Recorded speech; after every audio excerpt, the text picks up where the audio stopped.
Friends, welcome to my channel Supriya Hooghly kitchen. তো আমি ভেবেছি ভিডিওটা অন হয়ে গেছে, তো বন্ধুরা অন হয়নি, ওই জন্য তেল দিয়েছি, তেল দিয়ে পেঁয়াজ আর রসুন দিয়েছি তেলের মধ্যে। তো পেঁয়াজ আর রসুনটা ভেজে ভেজে নিচ্ছি। তো আজকে আমার রেসিপিটা হচ্ছে লটিয়া মাছের ঝাল। তো পেঁয়াজ আর রসুন সর্ষের তেলের মধ্যে ভেজে নিচ্ছি ভালোভাবে। রসুনের গন্ধ না যাওয়া পর্যন্ত ভালো করে ভেজে নিতে হবে বলতে।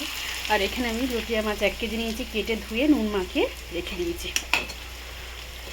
নুনটা মাখিয়ে জলটা ঝরিয়ে নিয়েছি। তো পেঁয়াজটা ভেজে ভেজে ফিরছি। তো দেখুন বন্ধুরা, মোটামুটি আমার পেঁয়াজটা ভাজা হয়ে গেছে। এখানে আমি 2টো টমেটো কেটে রেখেছি আর 4-5টা কাঁচা লঙ্কা, এটা দিয়ে দেবো। দিয়ে এটার মধ্যে কি নুন দেবো। নুনটা বুঝে দিতে হবে, যেহেতু মাছে আমার নুন মাখানো আছে। এইটারই মশলাটার মতো নুনটা দিলাম, যাতে টমেটোটা গলে গলে যায়।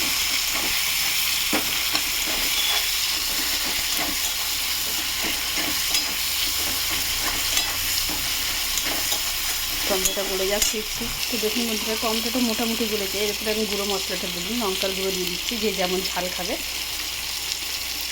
আর হলুদের গুঁড়ো দিয়ে দিলাম। নাড়াচাড়া করবো, তার মধ্যে একটু জল দিয়ে দিতে হবে। মশলাটা পুড়ে গেলে দিতে হবে, জল দিয়ে দিলাম একটু। মশলাটা কষিয়ে ফিরছি। তো বন্ধুরা দেখুন, মশলাটা আমার ছেড়ে গেছে, তেল ছেড়ে গেছে মশলাটা। তো এবার আমি লটিয়া মাছটা দিয়ে দেবো। মাছটা দিয়ে দিলাম। গ্যাসটাকে জোরেই রাখবো বন্ধুরা, একটু পরে কম করবো, পরে ফিরছি। তো বন্ধুরা দেখুন, মাছটা জল বেরিয়েছে,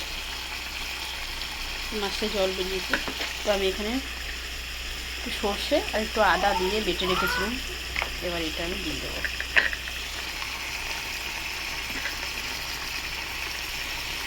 দিয়ে দিলাম, দেখুন দিয়ে দিলাম। এবার এটা কিরম করে একটু নেমে নেবো, যেহেতু শক্ত হয়ে আছে।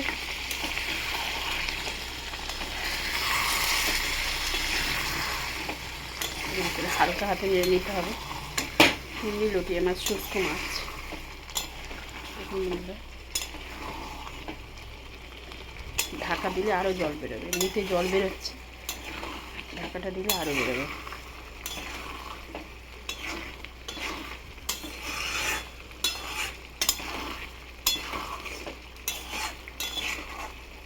দেখুন বন্ধুরা, পরে জলটা শুকনো করে ফিরছি। তো বন্ধুরা দেখুন, জলটা শুকনো হয়ে আমার লটিয়া মাছ কমে গেছে। তো আমি এতটা রান্না করব না, এত জলটা পুরো শুকনো করব না বন্ধুরা, এমনি হালকা একটু রসা রসা করব। তো আপনারা চাইলে জলটা শুকনোও করে নিতে পারেন, হেভি টেস্ট হবে। তো আপনারা ট্রাই করবেন, ট্রাই করে কমেন্ট সেকশনে কমেন্ট করে জানাবেন আমার রান্না কেমন হয়েছে। আর আমার চ্যানেলটা লাইক অ্যান্ড সাবস্ক্রাইব করে দেবেন। Thank you for watching, bye bye বন্ধুরা।